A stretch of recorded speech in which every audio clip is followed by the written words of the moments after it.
1, 2, 3, let's go. Wednesday afternoon, hoping you will tune into our show. It's hosted by Cuz. Welcome back to the Alien Spaceship Talkshow podcast.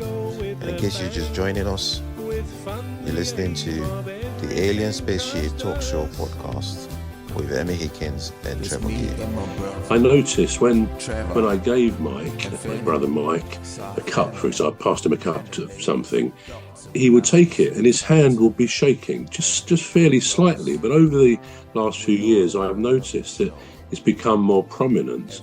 And I guess it's one of those things you don't like to sort of say, oh, well, why is your hand shaking, Mike? You know, you just think, well, it could just be a nervous thing, something like that. In fact, as it went on, I began to think, does he have something like Parkinson's? Because I think that can be a symptom of Parkinson's disease. But again, it was one of those things really none of us in the family ever mentioned, not because we don't care, but it just seemed a bit intrusive, so we didn't.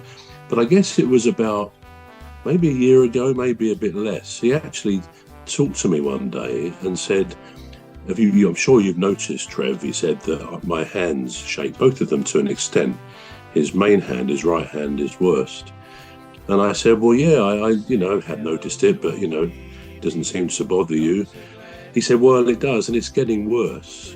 And he said, I've been under a consultant about it. And apparently, now this would have been about, last June or July. He said, I've been offered an operation. And I said, well, what sort of operation? He said, well, it's a brain operation. And he said, I don't know the rights of it, he said, but if it's successful, then pretty soon that tremor in that hand will significantly improve or heal up altogether. He said, so I've decided I'm going to have it. I said, oh, okay. I said, so what does it actually entail? And he said, well, it's going to be this was about September or whenever it was, next January the 12th, so it was this week. He said, and there's a very top brain surgeon at the hospital in London somewhere that he was having it done. And he'll be accompanied by another very top surgeon. So anyway, he didn't know, I don't think he knew too much about it, except that as with brain operations, you have to be conscious, which is a bit of an awe-inspiring thought, isn't it? To know that they're operating on your brain, but they need you conscious so that you can respond to the questions. If they touch a certain area, something will happen. Anyway, long story short, he spoke to me yesterday. He was allowed out home yesterday after the day before his operation.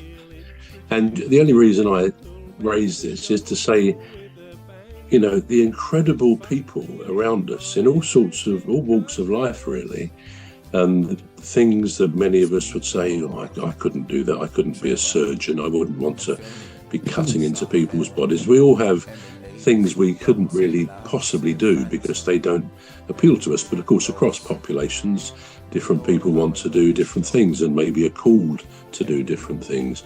Anyway, he told me this actually in an email, and I'm going to speak to him later about it.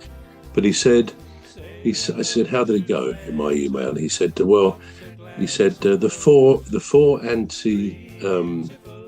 four injections to actually numb his head before they drill into it, he said, were awful. Now, can you imagine 4 injections, quite strong needles going in to your head, where of course they've shaved the relevant parts as well. So he said they were just dreadful. He said, but then they bolt your head into a frame with 4 bolts. And he said, I can't describe how bad it was. And then of course, I don't know much more about that. I don't know how long it all lasted, possibly up to an hour or so. And he was conscious the whole time.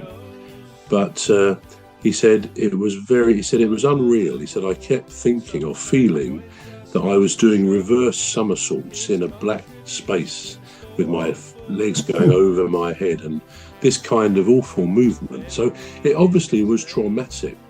Anyway, he ended up by saying, the incredible thing is, he said, the tremor in my right hand has gone. He said, it's a miracle, because they had said it may just improve a bit. He said, but it's completely gone. Wow. He said, I can't believe it. But my purpose really in saying that is not to sort of frighten people who have to have brain operations. Obviously, it was a tolerable thing for him at the end of the day. But yeah, it seems to be successful. He said he's a bit tricky walking at the moment and he gets a bit numb in the face, but these are things that were predicted, these symptoms. But my purpose is to say what incredible people. They've mapped the brain now completely, really, and they know what happens where. But the vital importance of when they put their scalpel or whatever else into the brain, it's got to be absolutely precisely laser perfect on that spot. So yeah, these people who walk among us are incredible people, and Wow. I guess again one of those aspects of life that we take a bit for granted. But yeah, and indeed he will have the other hand done, he hopes, but they can't do it for about a year because of the effect, the trauma on the brain, I suppose. But he's quite optimistic that. We're going to take a short break now. We're back shortly. You've been listening to the Alien Spaceship Talk Show with Trevor Gear and Emmy Hikins. The Alien Spaceship Talk Show podcast is looking for sponsors. If you're a company out there looking to spread the word about the products and services you provide, please get in touch with Deepstuff Radio Podcast on info@deepstuffrecords.com, or to use the contact form on our website to contact us. Please visit radio.deepstuffrecords.com. Also, if you're looking to get involved on the Alien Spaceship Talk Show podcast, reach out via our Deepstuff Radio Facebook page. Thank you.